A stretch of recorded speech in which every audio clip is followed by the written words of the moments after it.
As I previously mentioned, I was going to do a series of classes on how to drive from zero, all very well organized and numbered perfectly for those new drivers who don't know how or where to begin. That's why I prepared this series for you. On the last video, we began with class 101, which we went over the basic functions of a vehicle. So this video is class 102 as promised. This video is in continuation of part 1. We will finish discussing the basic functions of car controls, such as the transmissions, all the letters, and what they mean, and a coordination among the accelerator and the brakes. All of that will be well explained in this video. It's a very important class, so I highly recommend you guys to pay attention. Also, if you have not seen class 101, please go back and watch it so you could have a better understanding. Without anything more to say, let's get started.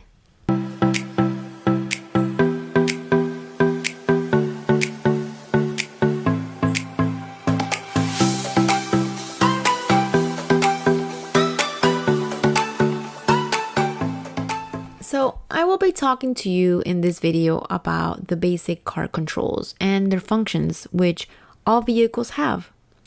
As I mentioned before in the last video, we went over the brakes and the accelerator. We got familiar with the steering wheel as well as the signal lights.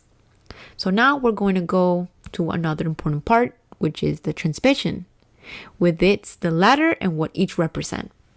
Here we will see the first letter, which is P, which stands for parking. Your vehicle will always be on P parking before you are able to turn it on and begin driving. When your vehicle is on P, it is parked. It won't move. When it's on P, it's the only way that you will be able to start your car. So you can't start your vehicle when the car isn't anything else other than P parked, because P represents parking. Your car is parked.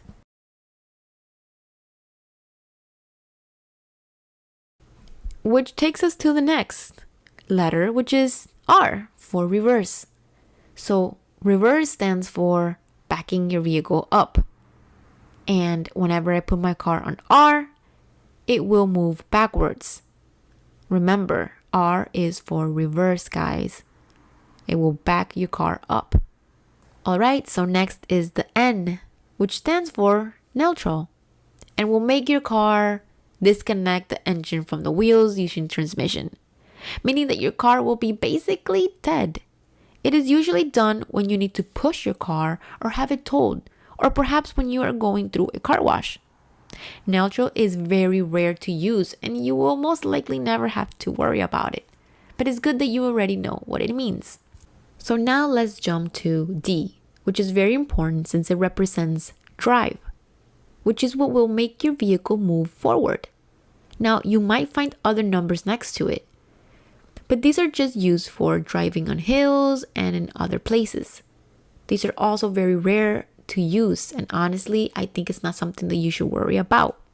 The basic and most important letters that you must keep in mind for now, it's P for parking, R for reverse, and N neutral, and D for driving.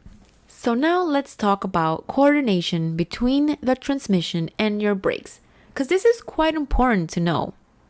So when you want to change your transmission, you will need to put your foot on the brake, like this, in order for you to change, or else it won't allow you to proceed, and this is only for safety reasons. For example, you must have your foot on the brake first, then change the transmission to your desired letter by pulling on the transmission and pushing down on a small piece behind as shown on the screen. Remember, this could change depending on the model of your vehicle. Since some won't have that piece, you have to push.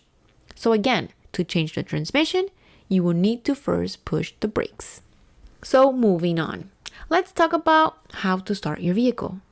Now, majority of the vehicles have a button like this that you will basically push in to start the engine. However, in order to do this, you must also step on the brakes, then push the button to start. both at the same time. Now, if you have a key, it's a little bit different. What you will do is put in the key on the ignition and give it half a turn forward. And the engine will start immediately, and you'll notice because of the sound and also the dashboard, which will light up.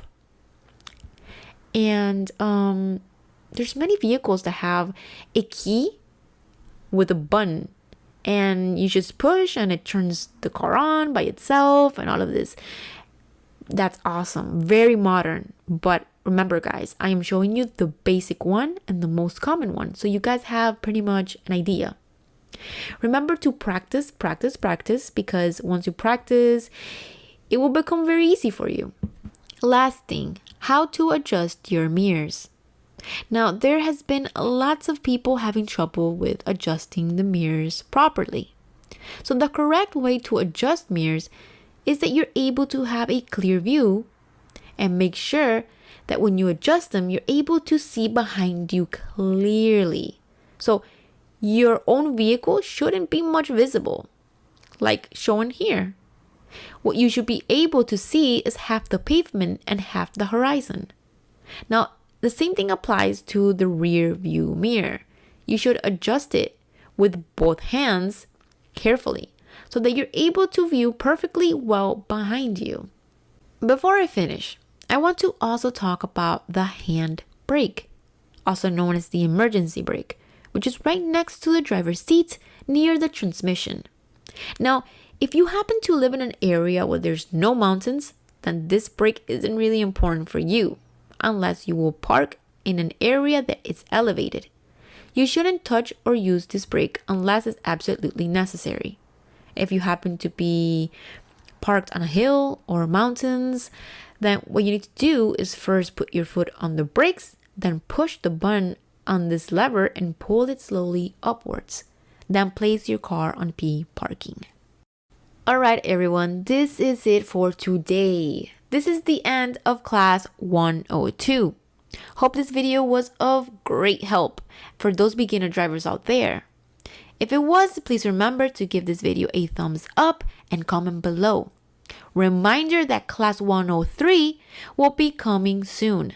So make sure you subscribe to our channel and hit that notification bell.